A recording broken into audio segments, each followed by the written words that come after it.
Domingo 2 de octubre de 2022, 27º durante el año.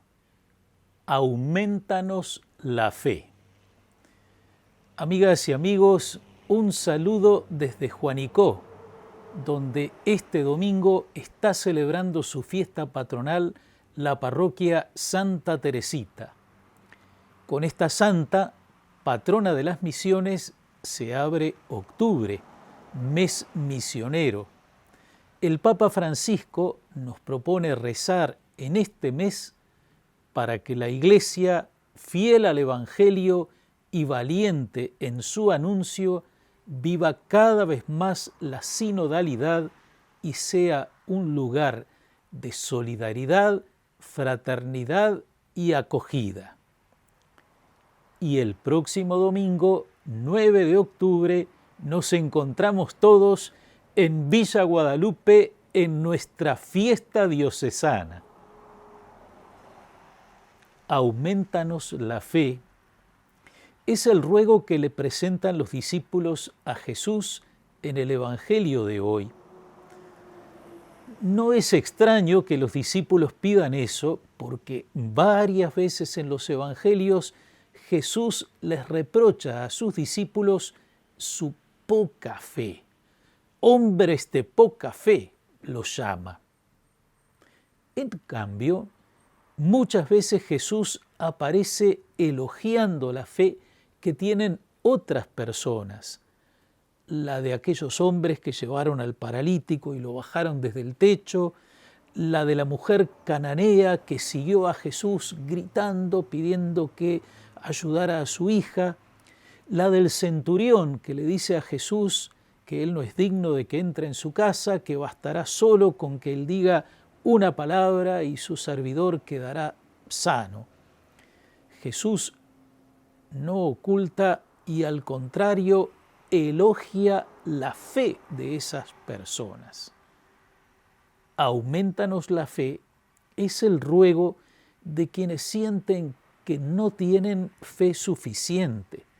Pero aquí se trata nada menos que de los discípulos de Jesús.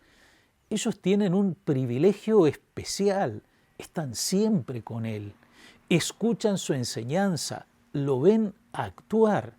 Pero entonces, ¿por qué les falta fe? ¿Por qué no tienen suficiente fe? Cuando Jesús llamó a los primeros discípulos, estos lo siguieron con un gran entusiasmo, lo dejaron todo. Los 4 pescadores, los primeros llamados, dejaron las redes, las barcas, sus familias. Mateo dejó sus ganancias y la mesa de cobrador de impuestos. Dejaron todo lo que habían conocido hasta el momento y sin dudar se fueron detrás de Jesús. Ese entusiasmo inicial, esa respuesta generosa son admirables, pero como todo, hay después que sostener esa respuesta a lo largo del tiempo, permanecer con Jesús, perseverar en el seguimiento de Jesús. Y a medida que los discípulos van haciendo camino con Él, van encontrando dificultades.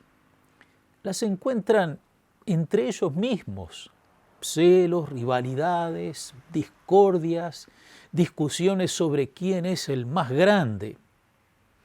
Ven también los reveses que Jesús va sufriendo en su misión, la incredulidad de quienes no aceptan algunas de sus enseñanzas y se marchan, las autoridades que lo rechazan y tratan de tenderle trampas para desprestigiarlo.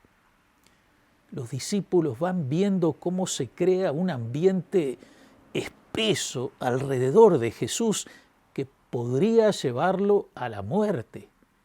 Pero para peor, el mismo Jesús anuncia que va a ser entregado, que va a sufrir y que va a morir. Anuncia también que resucitará al tercer día. Pero ante estos anuncios los discípulos parecen quedarse con la primera parte, es decir, la del sufrimiento y la muerte, y eso no ayuda. Bien, ¿cuál es la respuesta de Jesús a ese pedido aumentanos la fe. Como tantas otras veces, Jesús responde con una parábola.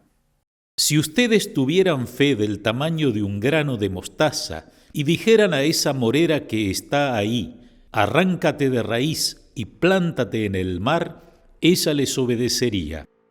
Con esto Jesús quiere mostrarles la fuerza de la fe. Basta muy poquita fe. El grano de mostaza es la más pequeña de las semillas. El árbol que Jesús menciona para ser arrancado tiene fuertes raíces y tampoco tiene sentido que se plante en el mar. Son cosas imposibles y claramente no son necesarias, no son útiles, pero con esas imágenes Jesús quiere hacer ver que nada es imposible para Dios. Pero Dios pide la fe para realizar milagros. Jesús no hace milagros para que la gente crea en Él. Hace milagros allí donde la gente cree en Él, donde encuentra la fe, como en los ejemplos que mencionábamos hace un momento. Pero entonces, ¿cómo puede crecer nuestra fe? La fe es un don y hay que pedirlo. Esto parece contradictorio. ¿Cómo le voy a pedir a Dios que me dé fe si no tengo fe? Y sin embargo, es así. Es así porque quien desea la fe ya tiene algo de fe dentro de sí, o al menos siente en su corazón algo que lo impulsa a buscar a Dios. La oración es abrirnos al misterio de Dios. Es hablar con alguien que no vemos, que no oímos, pero que nos escucha. La oración no siempre obtiene lo que pedimos, pero sí lo que Dios quiere darnos para nuestro bien, lo que realmente necesitamos. La oración verdadera nunca queda sin respuesta en el corazón. El mismo Jesús pidió ser librado de su pasión. Dice la carta a los Hebreos: Él dirigió durante su vida terrena súplicas y plegarias, con fuertes gritos y lágrimas, a aquel que podía salvarlo de la muerte, y fue escuchado por su humilde sumisión. Fue escuchado. ¿En qué sentido fue escuchado Jesús?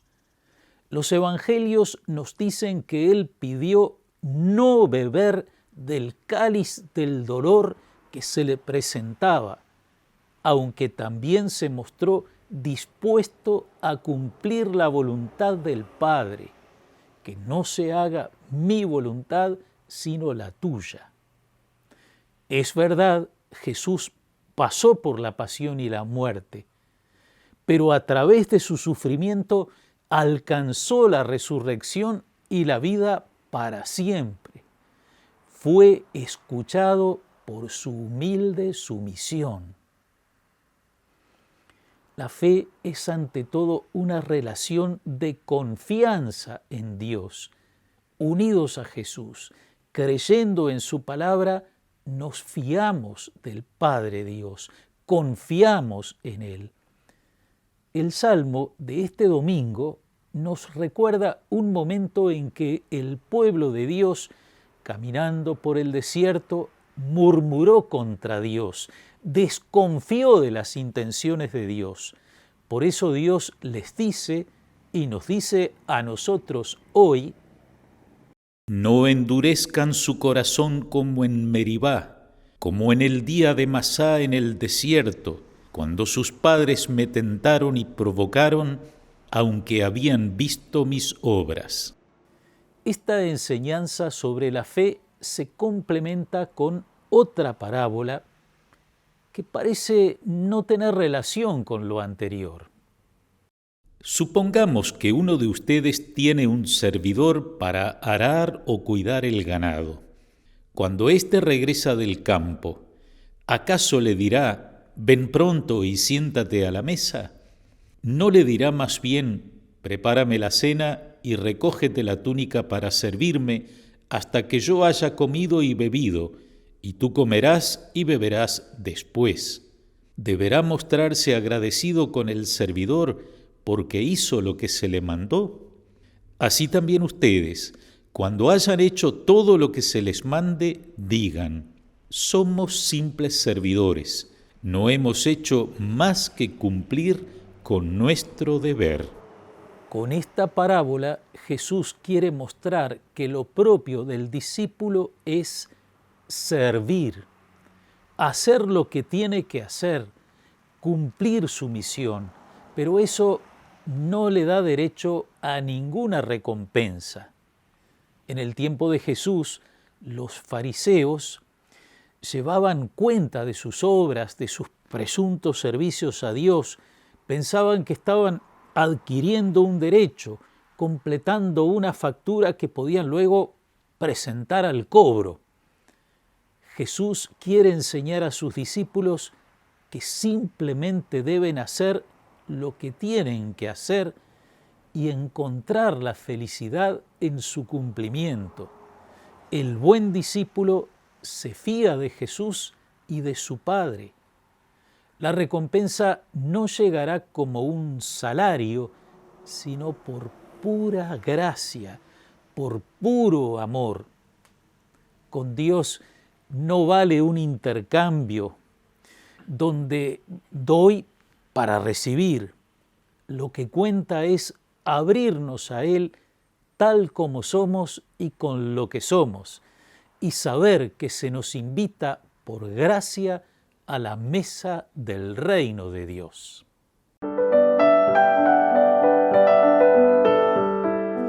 El martes 4 de octubre recordamos a San Francisco de Asís, patrono de dos parroquias de nuestra diócesis, las de Joaquín Suárez y la de Ciudad Líber Sereñe, en el municipio Colonia Nicolich. También lo celebran los monasterios de las Clarisas de San José de Carrasco, las Clarisas Capuchinas de Echeverría y la Tercera Orden Franciscana. El miércoles 5 de octubre, en la Capilla María Auxiliadora de Pando, recordamos a Juan Colel Cuatrecasas, fundador de la mínima congregación de Siervas del Sagrado Corazón de Jesús. El viernes 7 celebramos a Nuestra Señora del Rosario, patrona del Colegio de Estación Atlántida. Y el domingo 9 de octubre, de nuevo se los recuerdo, nuestra fiesta diocesana, que sea, como lo venimos anunciando, un encuentro para caminar juntos en familia y compartir en el amor. Gracias, amigas y amigos, por su atención. Que los bendiga Dios Todopoderoso, Padre, Hijo y Espíritu Santo. Amén.